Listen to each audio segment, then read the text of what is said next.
Our house was just full of music, and it was full of a lot of avant-garde music because that was my father's work.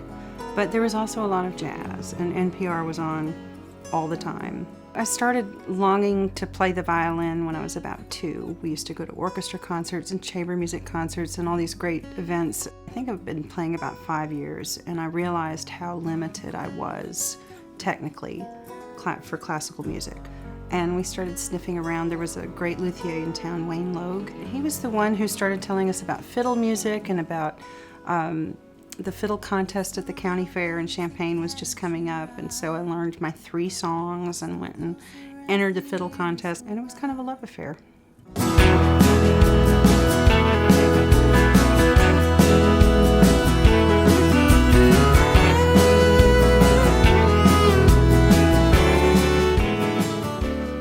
Even playing a simple melody, I felt like I sounded like I was playing real music, like a grown-up.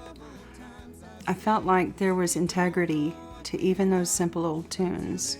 My mother is she's that classical schooled, wonderful artist type of musician. And I know when I started with Gill, she was like, oh, I just don't know about this. You're gonna ride a bus? And then I got this call out of the blue from James's management. They were making a change and wondering if I could come work. And I was like, well, let me look at my calendar here, And it was just like, oh my God, James Taylor, because I love him so much. And there were a few conflicts with Vince's schedule. And I said, gosh, I can't just ditch Vince. I can't just leave him. It's like, I don't know who in the world would say no to James Taylor, but I gotta say no. We happened to be getting on the bus that night to leave and got on, and he's like, how you doing, pal? And I said, well, James Taylor sure thinks a lot of you. And he said, what? And I said, I'm not going anywhere, but I've been talking to them. He said, no, I'm not gonna be the reason you don't do that. You go call them right back in the morning and you take that job. He said, we've got a lot of songs to sing.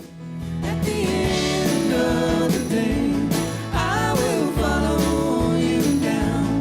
We will dream far away to where the water meets the sky. I have found such joy and sort of spiritual fulfillment from being more of a supporting role. If I'm recording with somebody, I want to understand what their vision is. I want to figure out how I weave into that. I feel like I'm a trained chameleon. Like that's what I'm good at. I'm really good at being a musical chameleon. It took a long time for me to figure out who I was on my own. I associate Illinois with discovery and with experimenting and really having the freedom and the latitude to do anything. And, I just remember being exposed to so much great music there, and just the whole culture it just felt like everything was an invitation.